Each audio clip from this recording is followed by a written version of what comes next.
That was a very long answer for yes, I had a great time playing baseball. I do like this, what baseball represents in the movie, because, you know, baseball is like the all-American pastime, so I understand why he adopted that game when he came over, you know, Carlisle did. But I also feel like baseball, to him, that's their outlet to actually be able to use all of their vampire powers, because they suppress it all the time.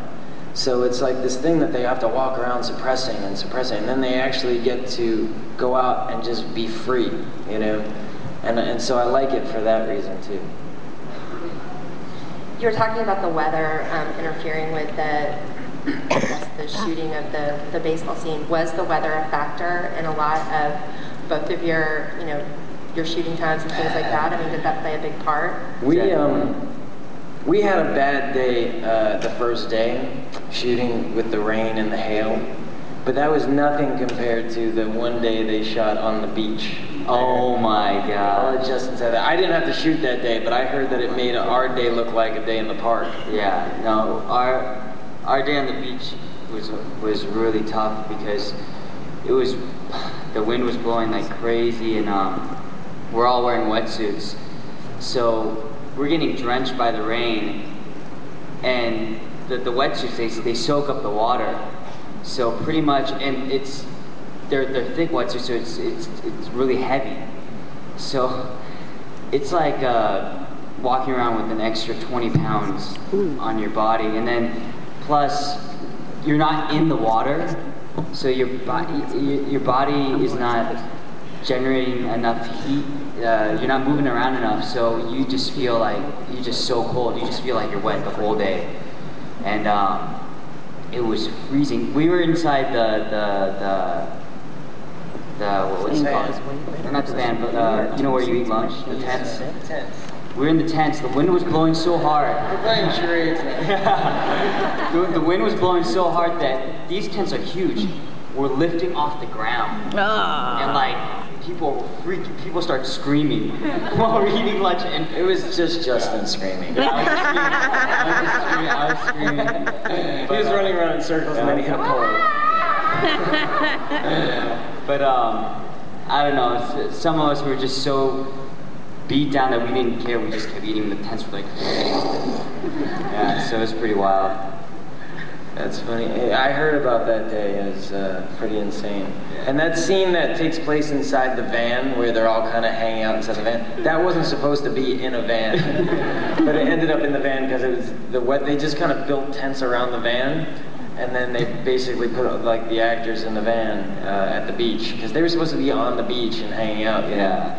Oh, and another thing was, I was so cold that they had these huge trash cans for fire so we could keep warm.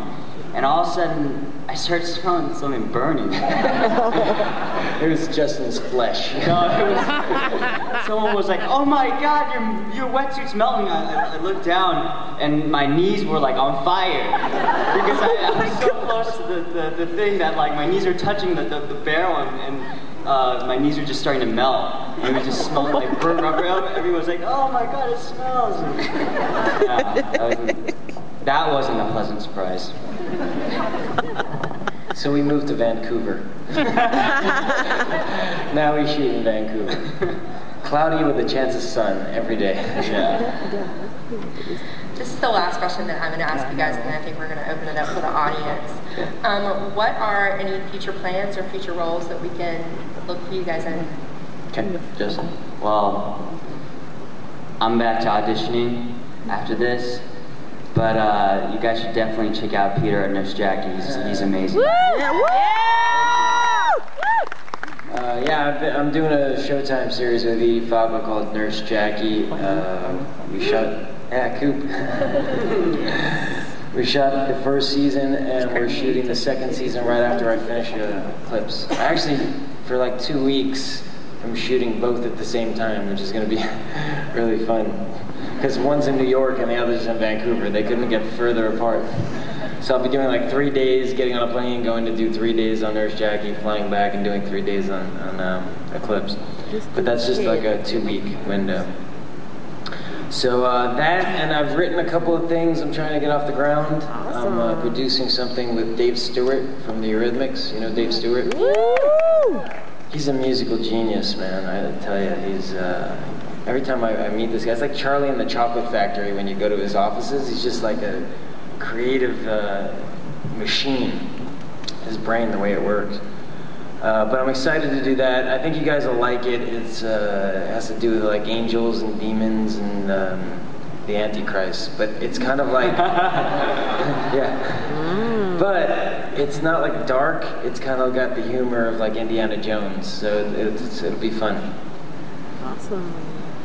Okay, I think we're going to open it up for some questions. And y'all can form the line right here with Tara. We're going to screen the questions, and then you get to ask it. And we have one ready. See, this is the benefits of being on staff. This is actually for Peter.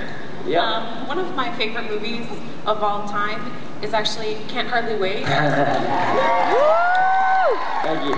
They play that on MTV now like almost every weekend. And I wondered if you could grace us with an Amanda. I'll tell you a funny story about that. And if your name is Amanda, I apologize. Because I've ruined so many people's lives. It wasn't in the script. It was just, you know, written Amanda. But when I was doing the scene, what came out was, "Who's gonna want you now, Amanda?" And I don't know why it came out that way, but it's become line from the movie that's been quoted so many times. Every time somebody meets me, they ask me to say that, or somebody in there called me a fag, or Mike Dexter is a god, he's a role model. Somebody this morning said to put on the picture, "Huntington Hills High, kiss my ass."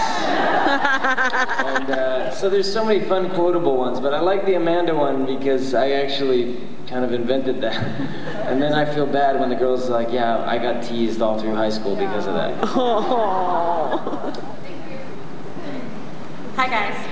First I want to say that I co-teach a class at Georgia Southern University for freshmen on Harry Potter and Twilight fandom. Woo! So our students say hello to you guys today. I need to go to Georgia Southern. My question is actually for Justin. Was chillax in the script or did you ad-lib that? That was actually in the script. Wow. It's just my delivery is so perfect. Woo! No, Can you do it for us, Nick? chillax. But the only thing that, yeah, we did a lot of improv, so, you know, I mean, the worm thing was an improv thing. Genius. Genius, man. I know, that's one of my favorite parts. Yeah, what my mind is capable of, it's just... Hi, my name is Kenzie. I had a question. Who, out of everybody you worked with, who do you think was worried about their appearance the most, or who was in the makeup chair the most? Me. Trying to look 10 years younger. I don't know. I don't think anybody really is. I think, unless Justin, you saw somebody out the corner of your eye. No. I mean, for us, the Cullens, we go through extensive makeup anyway, so, and the makeup artists are always patting us down for, you know, one reason or another, because as soon as we touch our face or something, then you have like face mark, you know, fingerprints. So, and when we were shooting Twilight 2, the weather was so weird that we always had to be touched up. So we definitely have to be looked after more on this movie than other movies, but I think that when you're working, you kind of give over to what you look like to the hair and makeup people, because that's their job to make sure you look good. It's like Vidal Sassoon. If we don't look good, they don't look good. And then once you put the trust into them, you don't have to worry about what you look like, and you just worry about doing your job. So I can't think of anyone who really was in the makeup trailer longer, or looked in the mirror longer. Vampires don't reflect, do they?